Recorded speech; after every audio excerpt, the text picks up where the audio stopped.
Well, hello, friends, neighbors. John, your Whisky neighbor here. Welcome to the Nook. It's Saturday. It's a little later, but I'm going to get this to you today, and it's a special Canadian celebration here. I've got a single malt from Elevator Row, Troubled Monk Brewery. Then I've got GrenHenge's pick. It's a corn style, a bourbon style whiskey, same distillery called Alliance.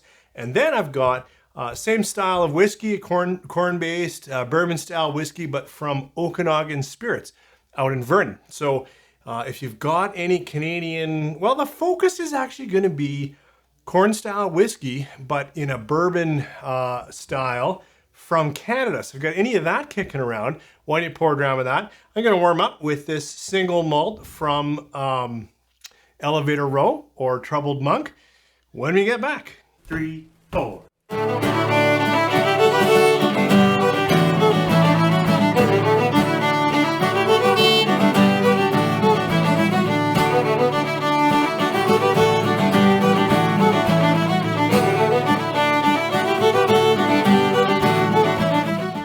Well, that intro was a little bit everywhere. This is all Canadian whiskey, and it's difficult to describe when I get to the bourbon style. But we're going to start out with single malt. Not difficult to describe. This is, part of the GrainHenge line, which is the distillery part of Troubled Monk Brewery, I think, out of Red Deer.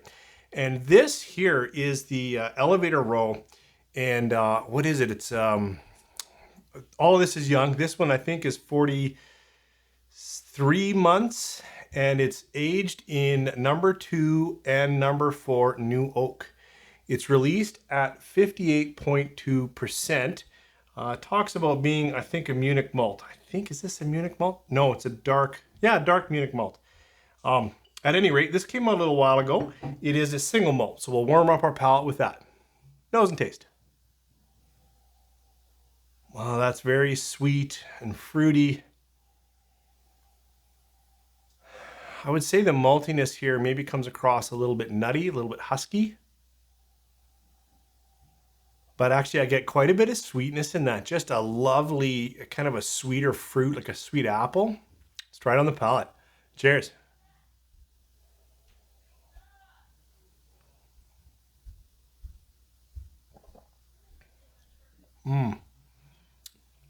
I'd really, really like Elevator Row. It's a little bit spicy. It's a little bit hot and youthful at 58%.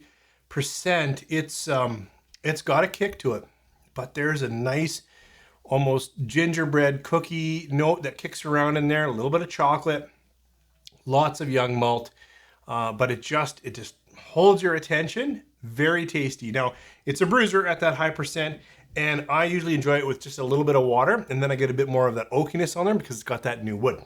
So this next release is pretty much why I wanted to shoot this today, because it's really just hit the shelf. It's part of the 10th anniversary for Wine and Beyond. Another beautiful single barrel pick by GrenHenge. Well, is it beautiful? We'll find out. But just like I was complaining on social media about this Goodrich, and then this, and then he's got so many Scotch and bourbon picks. It's tough not to spend all my money at Wine and Beyond this month. But this is another release from GrainHenge, the distillery part of Troubled Monk Brewery. And this one is called Alliance. It's a little lighter than the single malt. I think it's 56 or 56.2%. And it's made in a classic bourbon style way. By that I mean it's a classic mash bill. We've got 72% corn, 17% rye, and I believe 11% barley. Made in the way you'd expect it, right? It's mashed together, fermented, and then distilled.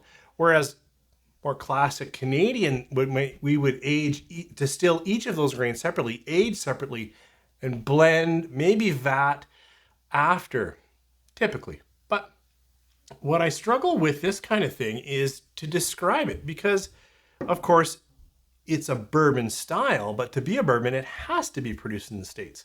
And that's different than here. We can say single malt. When I first started, we'd struggle like, well, it's Scotch style, but I don't even care about that anymore. It's a single malt, and everyone knows it's 100% barley.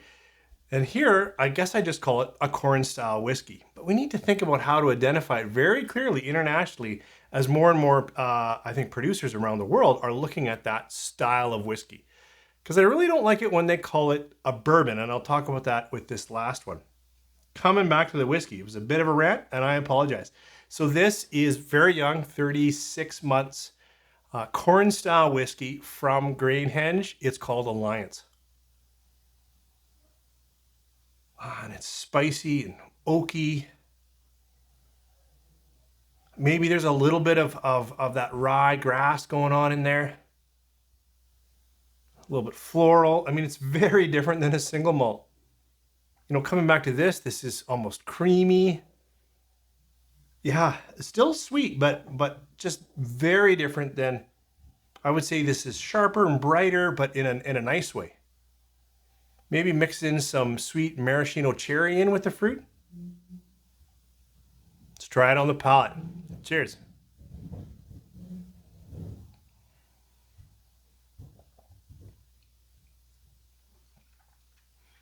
That is a nice whiskey. In some ways it bites, well, no, there it is. It is also youthful and very potent at that price. I mean, ABV.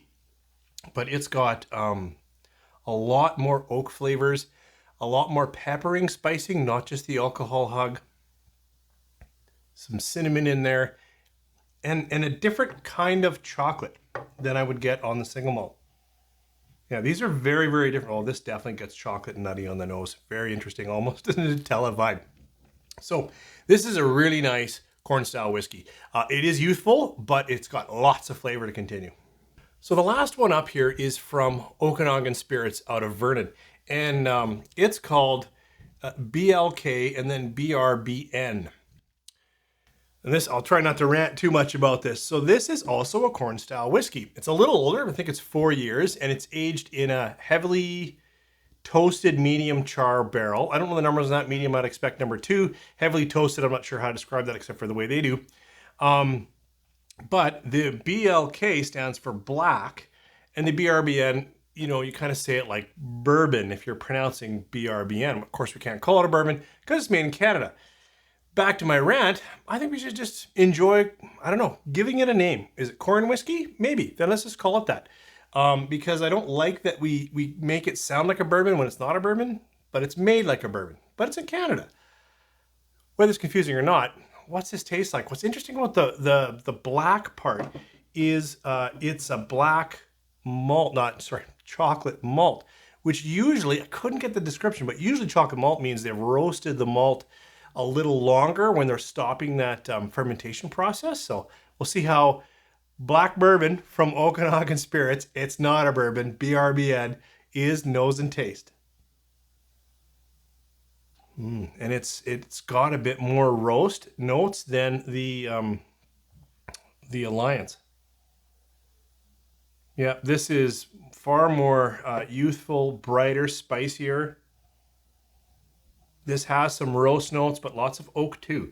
Lots of good new oak in here. Try on the palate. Cheers.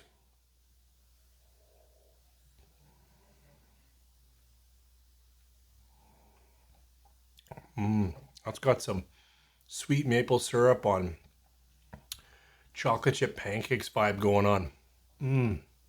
There is more bitter or unsweetened cocoa type chocolate going on in here with a lot of new oak.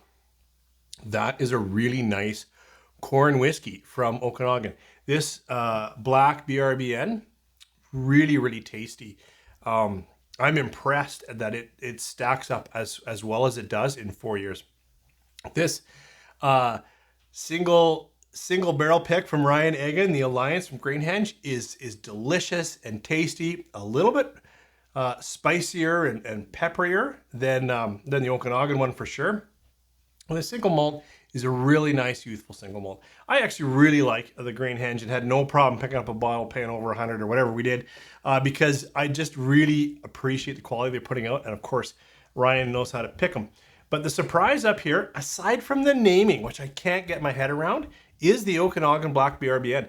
This corn style whiskey with that chocolate malt is a really nice flavored whiskey. Like, it's not flavored, but the flavors work together. It is potentially, well, I would say between these two, I think it's actually my pick, which is saying a lot because I really like GrenHenge. Thanks for dropping in. Sorry I had to cut a few times. My family is diligently painting and scraping upstairs, and I should be joining them, but I took a break just so I can have a little whiskey with you guys. Hope you're having a good weekend, and we'll see you maybe tomorrow if I can get in some samples. Take care.